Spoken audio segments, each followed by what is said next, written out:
kama kilio. Mwanangu amka, wakati ndio sasa, fanya bidii, okoa maisha. Ukitaka kuwa na maisha bora, elimu yako itakuwa daraja, msingi bora kwenye kila jamii, na tena huleta furaha nyumbani. Na ushike neno la Mwenyezi Mungu, itakusaidia maishani. Daudi alishika neno la Mungu, kijana mjeshi, yote akashinda.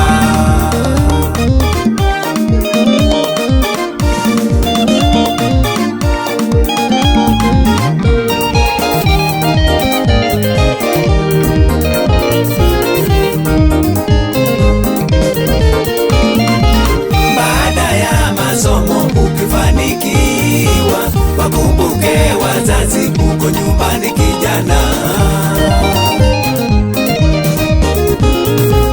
Baada ya masomo ukifanikiwa, wakumbuke wazazi uko nyumbani mtoto. Walifanya bidii wewe ukasoma, wakumbuke wote, uwasaidie wazazi.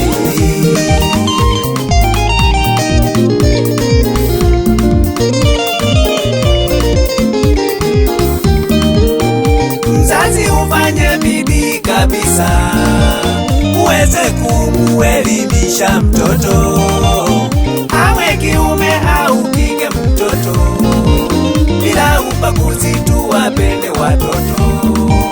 Wazazi na nyanya yangu walisumbuka kupata karo niweze kusoma, zawadi bora ya kumpa mtoto. Elimu ni bora zaidi ya zote.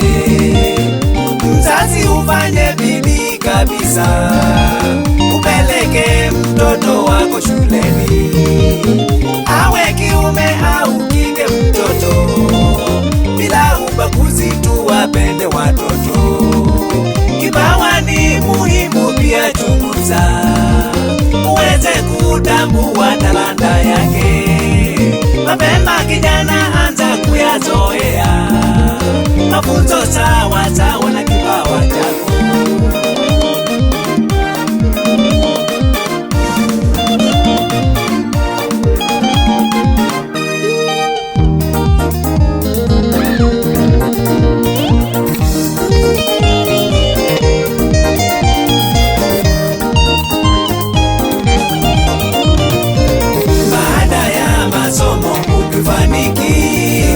Wakumbuke wazazi uko nyumbani kijana. Baada ya masomo ukifanikiwa, wakumbuke wazazi uko nyumbani mtoto.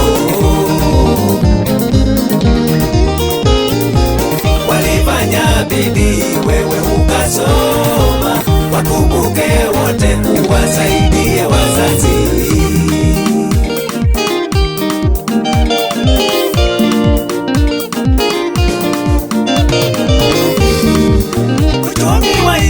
Unakutegemea kuishi vyema pasipo msaada. Mtoto soma, uokoe maisha, dunia ya kesho ya kutegemea.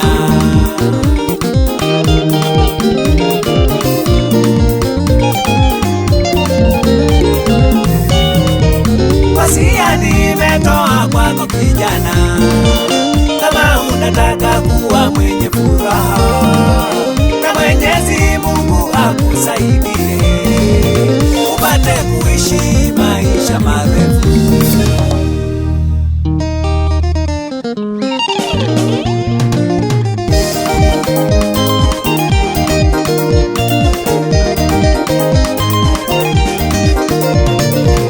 Baada ya masomo ukifanikiwa,